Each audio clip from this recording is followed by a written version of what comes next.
So we'll call tonight's meeting to order.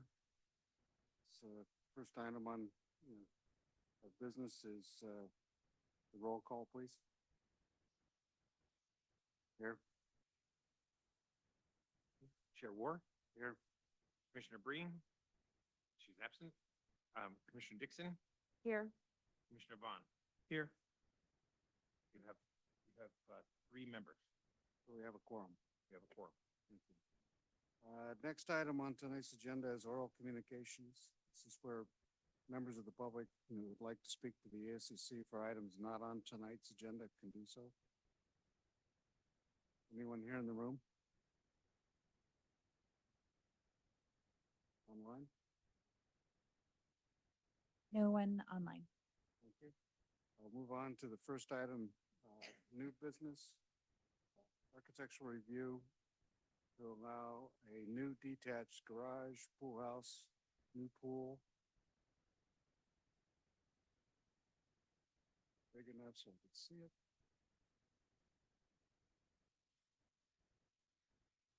Hardscape improvements at 140 Solana Road.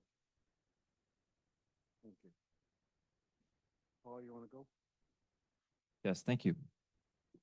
Good evening, Commissioners. My name is Paul Cartley-Hinsey, consultant planner with the town.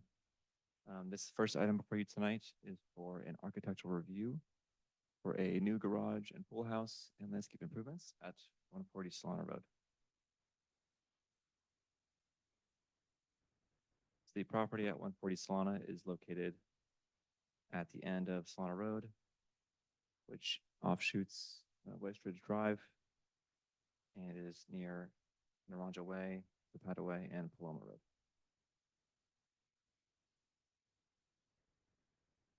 Shown here is the existing site plan of the site. Just to the rear of the existing residence is where primarily the work will be taking place. So existing in the rear yard is the pool, the patio areas, and the existing pool house and garage. On this next slide shows the proposed structure is generally in the same location as the existing structure. So the new pool house and new garage, as well as the new site improvements, will be taking up the area where the existing pool is, as well as the existing patio areas. And the proposed project complies with all development standards, including setbacks, height, max floor area, and impervious surface.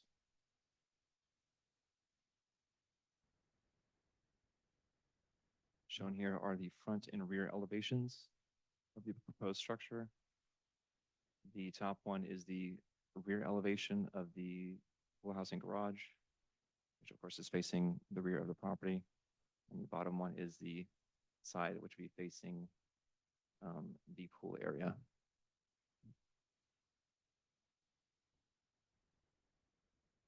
Shown here are the right and left elevations. The top one is the view of the garage doors. And you can see that all the proposed materials are to match the existing materials of the existing residence.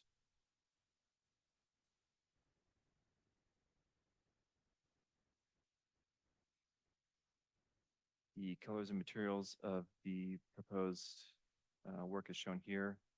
On the left-hand side is a detail of the proposed exterior feature with color examples shown. On the right-hand side are the color codes and light reflectivity values specified for each finish. And all the finishes are of natural materials and are consistent with the design guidelines and light reflectivity standards, and will match the existing residence. Shown here is the proposed landscaping and site conditions. They include existing site paths to remain, a proposed lawn area in the rear, proposed pool patio areas, and a reduction of the gravel drive alongside the right-hand side of the property.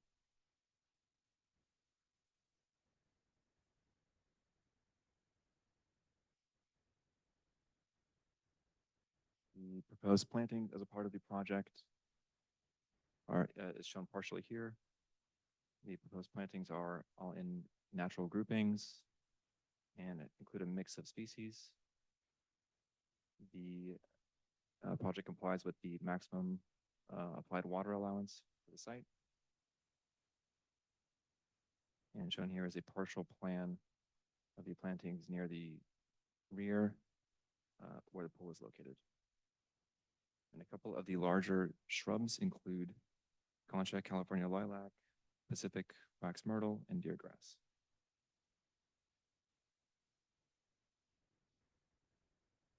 The project does include soil movement that qualifies for a staff level site development permit.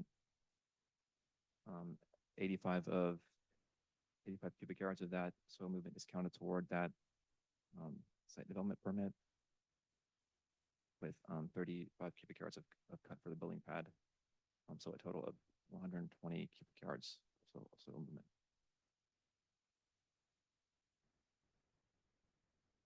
Shown here is the proposed exterior lighting plan that includes 11 wall fixtures at 560 lumens, 11 path light fixtures at 41 lumens, and 2 pool light fixtures, 480 lumens. And general function of these lights is to light the outdoor patio area in the rear yard.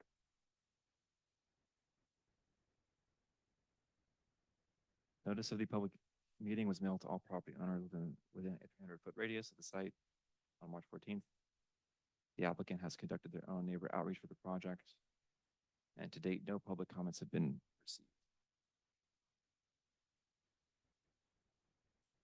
Staff's recommendation is that the ACC review and approve the requested architectural review for a new pool house and garage and site improvements at 140 Solana, subject to the draft conditions of approval.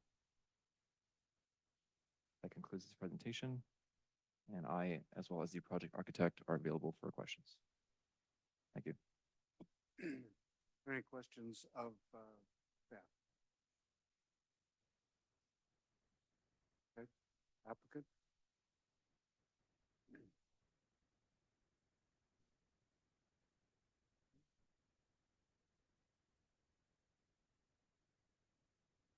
Evening. My name is Joe Sable from Arrow 11 Design. I wanted to thank all the commission members for their time to review our project. We're very excited to be at this stage. And I just wanted to do a brief review of our afternoon discussion that we had. One of the main goals was to recreate kind of the pool house carport with an enclosed garage to recreate that and rebuild kind of the crumbling structure that is there now to enhance the ability to use a new pool and to provide a better space in the rear for their family and for their grandkids to enjoy the pool house and the new pool. We tried to maintain all the existing materials to match the main house. We try to be cognizant of the massing and tried to keep it the same kind of massing that was there originally, but just rotated and reoriented the massing so it was in a 90-degree layout to the existing ranch style home. The new proposed ridge lines will be significantly lower than the main ridge line of the main house. So we were cognizant of that, keeping the massing low and kind of in context with the scale of the project. I'm here to answer any other questions you might have for me. And thanks again for your review and taking the time to look at our project. Thank you. Thank you, Joe. Any questions of that? I want to apologize for missing the meeting this afternoon. I got called away to something that was supposed to take an hour and, ended up, being 3 hours. So I'm sure the site visit was very valuable, but I'm sorry I was, absent for that. Is there any public comment on this issue?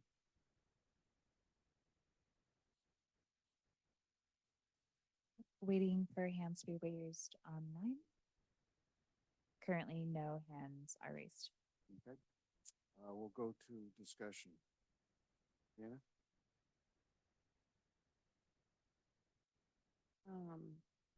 I don't have much to say. I think it's a really nice project. It has a lot of great aspects that I think are gonna really, improve the, Watkins life at the house. And I think it's very respectful of what's there and, improves the screening, at the edge of the pool, incorporating native plants. So, in general, I think it's a really nice project. And it looks great. It's great to see it on site too and get a sense of scale. Thank you. Lance? I enjoyed the visit. I thought the team's done a thoughtful job of fitting into the space and the existing structure and matching it. And I think it's going to provide a really nice functioning, entertaining backyard for the owners. I caution you guys to stay mindful about the lighting. The codes for town, we don't have a lot of lighting, and it's kind of nice to wash a back patio, but be mindful of the neighbors next door. That's all. Thanks. I think it's a great project. You know, I really like the way that the space has been, adaptively reused to essentially be what you're looking for. I think it's a good use. It's well positioned. I think the proportions are well thought out. So I support the project, as as staff has recommended the commission. Anything else?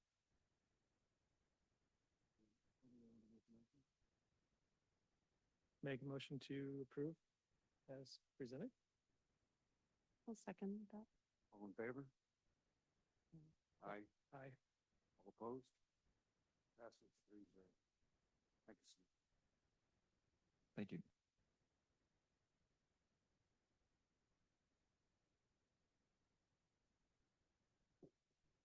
Next item is the Cal Water project on Los Trancos Road.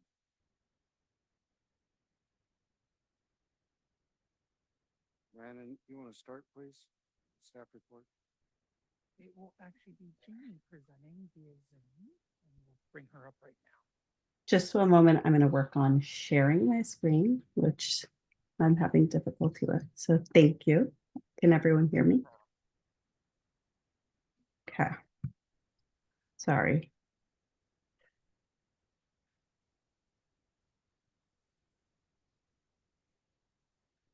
One moment. I have myself on 2 computer screens, so it's just not working for me right now. Just one moment. Sorry, you guys.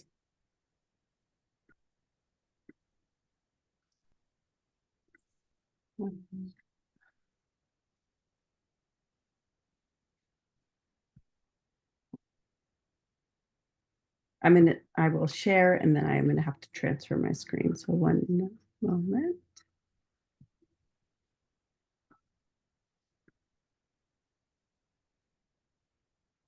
I hope it's a slideshow. Okay. Yes. Thank you.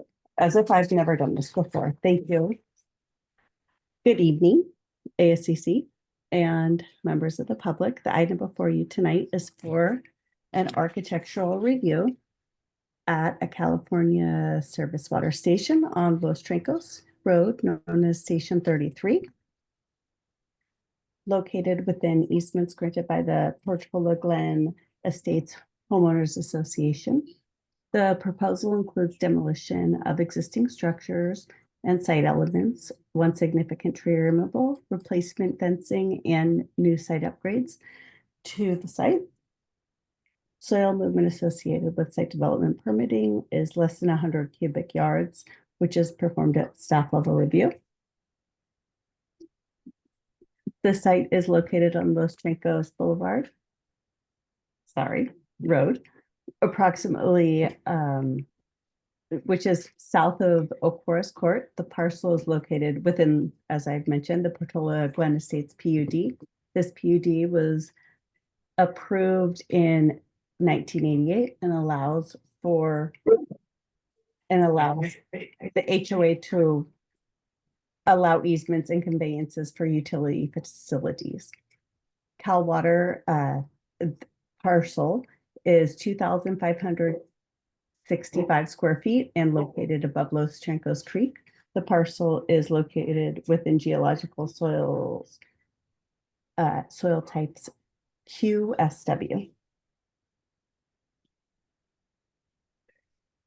The existing site contains a 10,000 square foot tank, a generator, 2 pumps, equipment shed, panel board, a 12-foot light pole with 1 light fixture and 4-foot chain link fencing.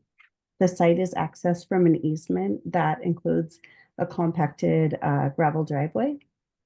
The site provides water to the upper Los Trancos area, and Cal Water Services acquired the site in 2003 from the Los Trancos Water Department and maintains the current equipment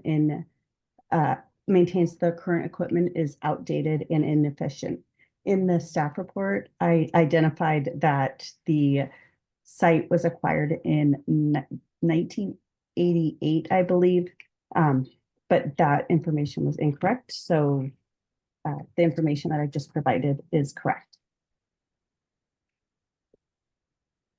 This is the proposed site plan, and the applicant proposes a phased construction approach that includes removal of the existing site features and installation of a new underground and above ground piping, underground vault, 2 pressure tanks, a generator, a panel board, 2 booster pumps, and relocation of the existing 12-foot light pole within the proposed fencing area. Removal and replacement of an existing 2-foot retaining wall that is currently visible from Los Trancos will be replaced and relocated within the proposed fencing area. A new 6 or 7-foot chain link fence with vinyl slats weaved through that would be added as a condition of approval is proposed. The applicant originally proposed wood fencing, which was provided in the staff report and within the plans, and an entry gate access from the same area on the site was proposed, and the applicant informed planning today that the Woodside Fire Protection District would not approve the wood fencing. So they are now proposing fencing that would meet the WUI requirements. The height of the fencing exceeds the maximum allowable fence height in the front, which would be 4 feet maximum, and if approved at 7 feet or 6 feet, which the applicant would consider as well for the zoning district RE 3.5. The applicant is requesting the ASCC consider this increased height to better screen the site equipment and for the overall safety associated with the sensitive nature of the site equipment. Site equipment locations also do not comply with the setback requirements for the zoning district of the site itself, which was created via easements allowed by the PUD to locate essential utility facilities. Slide 5 here shows elevations for the portion of the site that would be visible when driving northbound on Los Trancos Road, where the site is accessed from the entry drive, and the east elevation view would be seen when looking toward the site directly from Los Trancos and from the creek. The tallest proposed structure is approximately 10 feet. The existing light pole is 12 feet tall and contains 1 light fixture. The applicant proposes to move the light pole inward within the new fencing proposed on site. The fixture shall be illuminated for emergency purposes and when routine maintenance is required. Typically, the site is accessed daily during daylight hours for maintenance. So the lighting is typically not utilized. The site is not located close to any residential structures, and the fixture should not impact surrounding neighbors. The proposed materials include metal structures and equipment. The booster pumps and surge tanks would be located within acoustical sheds to protect the equipment and to ensure the sound created by the equipment complies with the town's noise ordinance. The booster pump and surge tank enclosures and panel board are proposed to be painted grouse tan. The generator is proposed to be painted cashmere. The wood fence is no longer proposed, and the vinyl slats would definitely comply with the town's color requirements, the LRV values. Impervious surfaces are shown on the slide. The 2,565 square foot site does not contain a maximum allowable impervious surface area, as it is primarily comprised of easements. Existing impervious surfaces are approximately 455 square feet. The staff report incorrectly indicated the addition of both impervious surfaces, which are actually, there are 455 square feet existing, 349 square feet are proposed, which consist of proposed foundations beneath the proposed panel board, generator, booster pumps, and pressure tanks. The entry drive is compacted dirt and gravel, which is existing. The applicant proposes to add up to 2 inches of compacted gravel to the existing entry drive. The site includes one significant oak tree and a cluster of blue oak trees. The significant oak proposed for removal is located near the site entry drive. Based on the new trenching associated with underground piping, the project arborist indicates great root loss would occur, and it would not be possible to retain the tree. The applicant proposes to retain the cluster of blue oaks and prune the limbs. The applicant is not proposing new landscaping associated with the project, as the site itself is constrained by its size and wouldn't allow for a great deal of landscaping. Public noticing was mailed to all property owners within a 400-foot radius of the site, March 14th, 2024. No comments were received as a result of the public noticing. Staff recommends that the ASCC consider the proposal, offer recommendations, and approve of the requested architectural review subject to the conditions of approval. The applicant team is available for questions and also available in person and also available online, and staff is available as well. Thank you. Thank you, Jamie. Any questions of Jamie or staff? Terrence, I've got a question. I'm not exactly sure why we're suing public utility. I mean,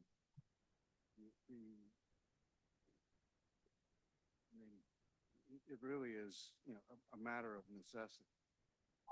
So I'm a bit flummoxed. That's a great question. I'm happy to provide input if you would like, but I'm also just happy to listen. Go ahead, Jamie. This project was brought in in approximately 2022.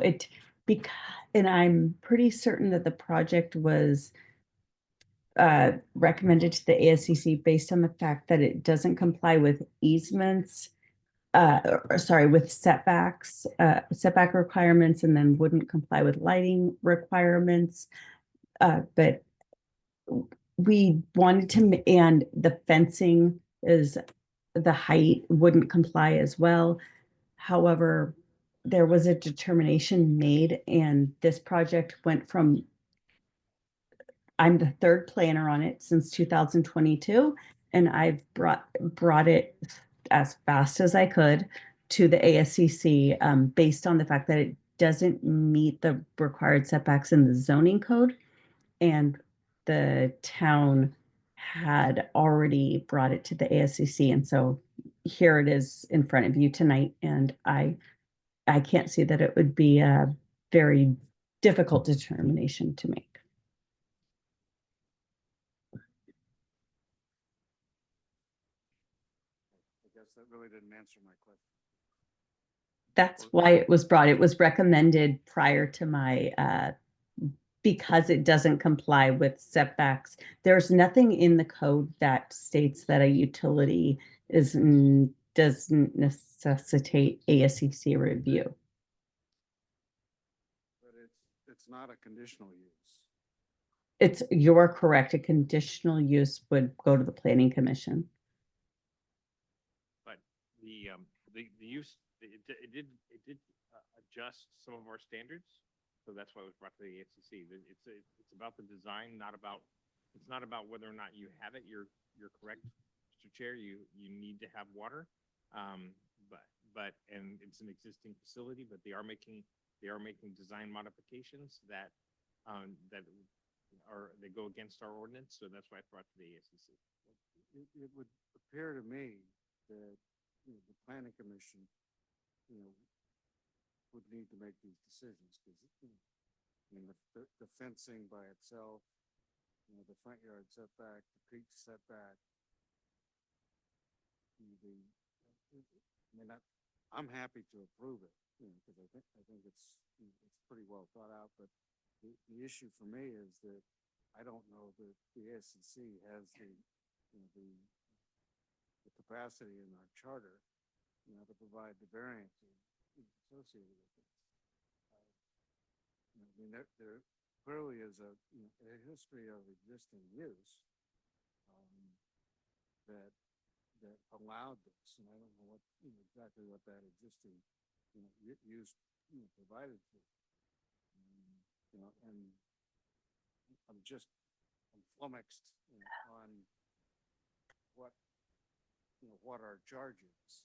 The applicant brought forth what I think is that's actually getting into discussion, so I'm beyond question. Let me explain a little more. This is on Los Tricos Creek, which is a named creek, which automatically is a trigger for ASCC review.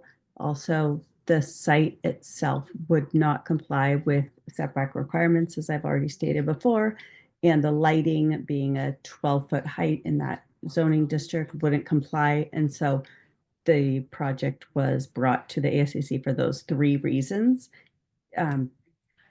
We feel like the project definitely, based on the creek and the proximity on Los Trincos because of its visibility in a residential zoning district, that is why it was brought to the ASCC. Okay. So Jamie, can you attend to my question, about whether the ASCC, is allowed to approve variance? It's not a variance. It was more of an exception, it's not a variance request. It was an exception based on this being a utility that we wanted the ASCC to provide input for the design based on its location and being located on Los Trancos and in a residential zoning district. I hope I'm answering that. Well, I think you're answering to the best of your ability, but the issue for me is that the ASCC doesn't have the ability to grant variances to the front yard setback. Doesn't have the ability, to grant a variance, for the creek setback. We could probably, approve the lighting and maybe the fencing, but the fence they're not violation of the front yard setback. And the height, so.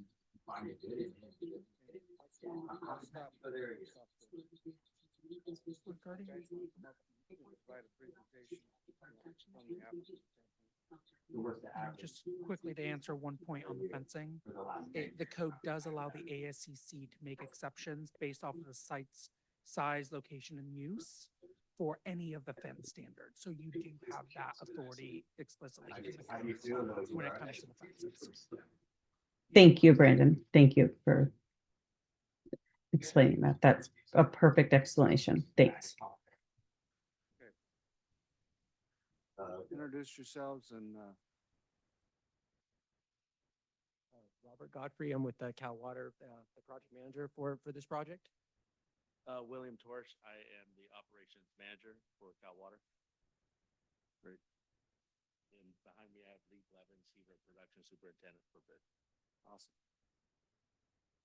Do you have any, any additional presentation or, explanation of what's going on? Yeah, we have been trying hard, trying to get this permit and this project pushed through. It's been since 2022. It is the sole source of supply for Los Trancos, this station. Although we've done a lot of what we called wildfire hardening projects in the past to kind of integrate and help with water storage in Los Trancos. This station, in particular 33, is the sole source to pump up to Los Trancos. There is no other way to get water to Los Trancos besides this station. Bobby is kind of like Jamie. Bobby is our second to third engineer on this project. Engineers have changed hands from 2022 to now. It's a great design. There was a couple of things that I would like to point out that in this particular project, we can't have wood fences. Woodside Fire will not allow wood fences around a generator. And secondly, we at the water company don't want wood fences around our infrastructure that's in what we call wildfire area. Of course, for the fences, it's to secure this station. It's a remote location.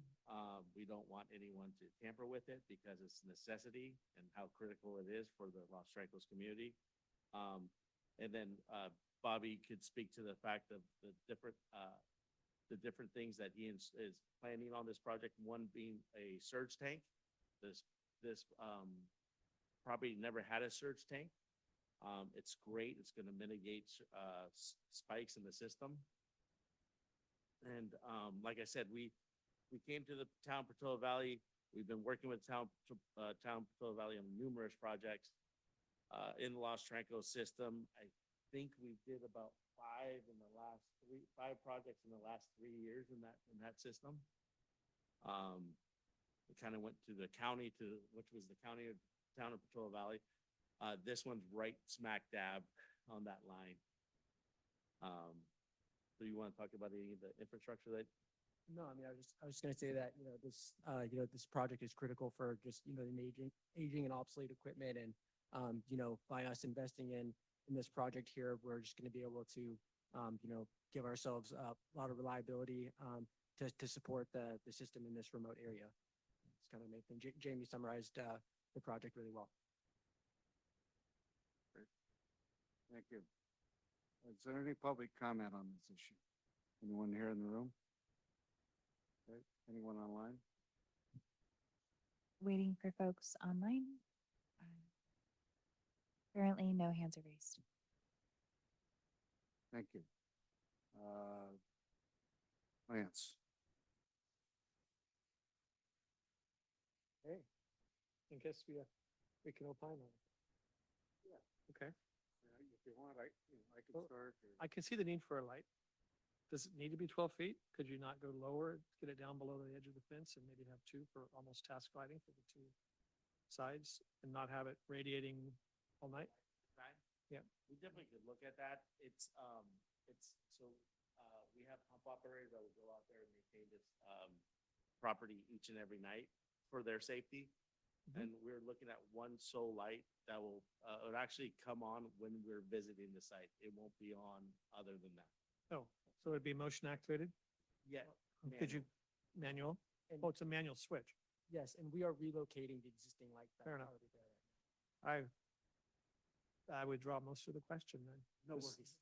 If it was every time a car drove by, it clicked on, I was gonna say that'd be annoying. No, it's only for our operator safety. I understand.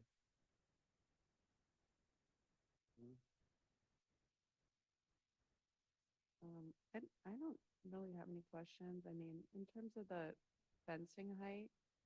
I think it, what you're saying about needing to protect the equipment and having something that's a little higher also to shield the view of it, it makes sense to me, to have the higher fence.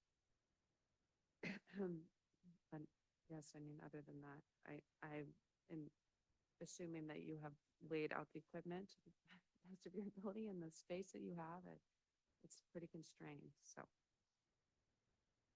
I think that's all I have. I don't know if the committee's seen, but we definitely worked with Jamie to put it in. We've been using, aesthetically, it's been looking nice as a black vinyl fence. It's much like a chain link fence, but it had black vinyl on top of it. And we could do some different things. We could put 1-inch slats in between the chain link to hide our station, if you will. Or we could go with a much tighter, lead that is in charge of our security projects. We could go with a much tighter chain link mesh. It's actually happened. And so it's smaller squares. It's tighter squares that hide our facility a lot better.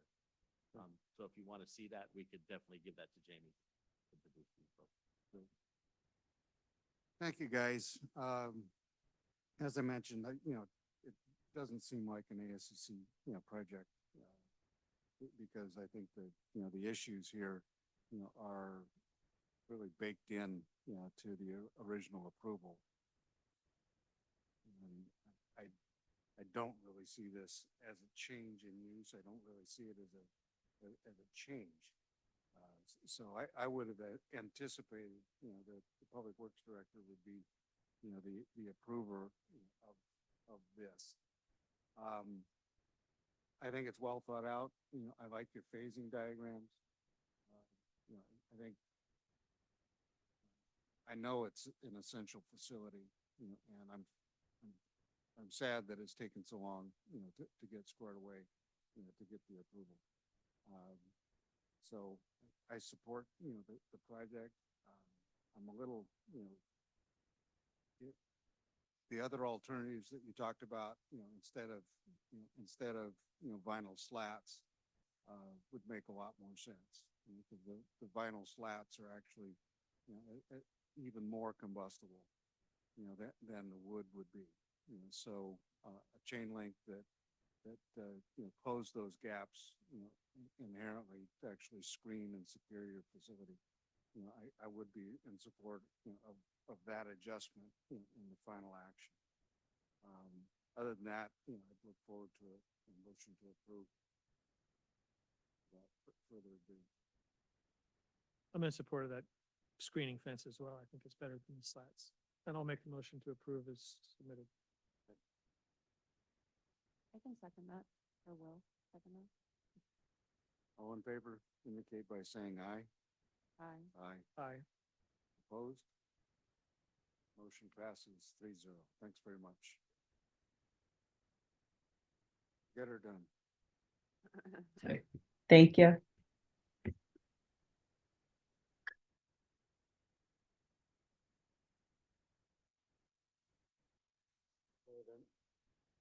The next item on tonight's agenda is 4A, which is listed as, under commission, reports. There's been a discussion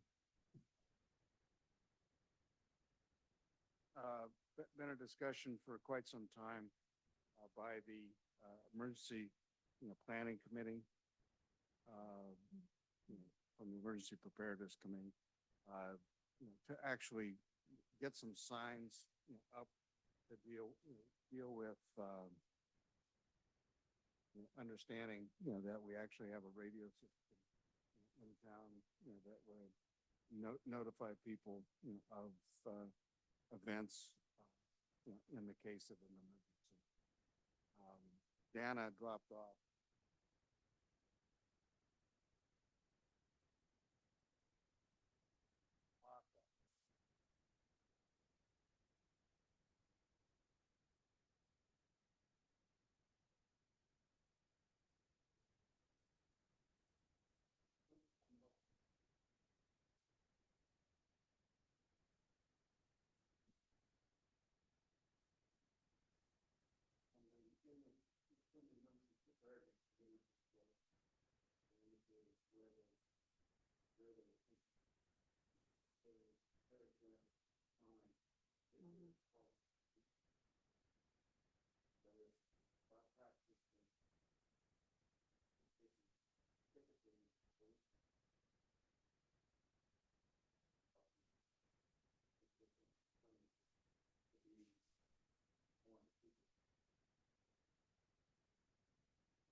Is there a state road? Some sort of code that we'd have to be compliant with as part of the sign? Or this is just marketing of our own? Okay.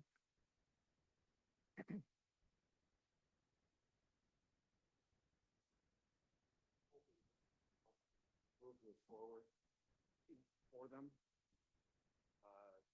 So they would like to end up, kind of moving this to the next stage.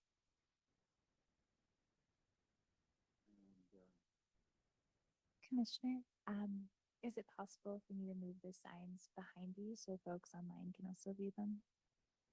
or whatever you- Okay, I'll be right.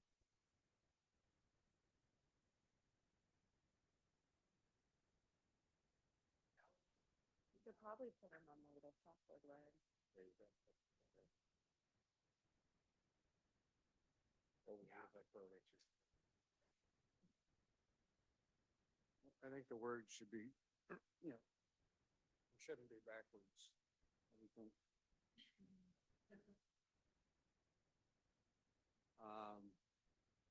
Is there any other staff input, parents that you'd like to provide? Sure. There are Caltrans standards for new roads on state highways, which local jurisdictions usually follow in terms of the standards. The town's public works director would want to be involved in that process. Town engineer. So I just wanted to indicate that there is a process to do that. In terms of a color scheme on what these signs are, I do believe they're blue usually, but I won't take that. Don't take me to the bank or that. We need to do more research, but I do understand the intention and there are similar signs like this around the state. Is there any public comment on this issue?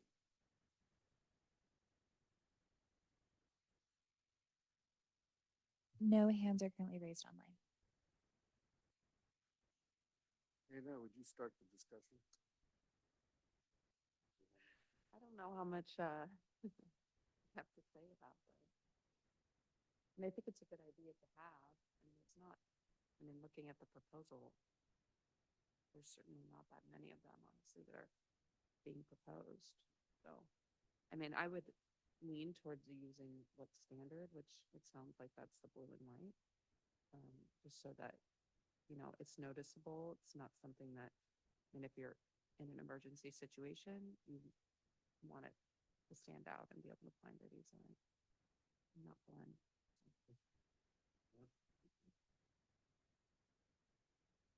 Well, I guess I'd lean towards going compliance. People are perhaps maybe a little more accustomed to seeing that. But my suspicion is after 30 trips up and down Alpine, you no longer see the sign. But it just becomes like that tree that you never really noticed. But, I think I like the ones in the drawings better than in our photos than the big one. But that's, I probably like the other one too. Yeah, I'd like the ASCC to, lend their support, to the Emergency Preparedness Committee. I'm not sure what our jurisdiction is, other than dealing with signage. But, I do like what is, in the Emergency Preparedness Report, better than, what I'm seeing.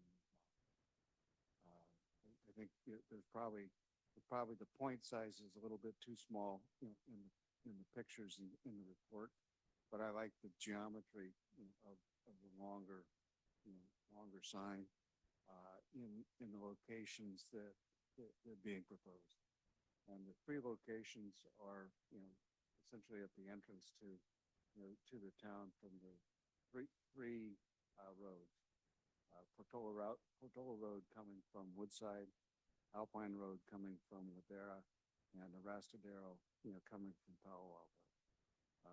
So I'd move to make a recommendation, to the town engineer, to effectively implement the recommendations of the Emergency Preparedness Committee in their report.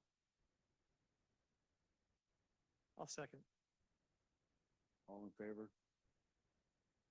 Aye. Aye. Opposed? Motion passes 3-0.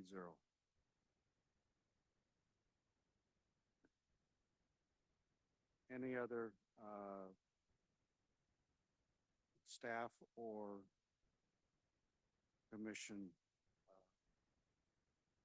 committee reports? I'll have something for our next meeting for the, shifting of the, Great. for our optional review process. Next item is 5A, draft minutes of December 16th.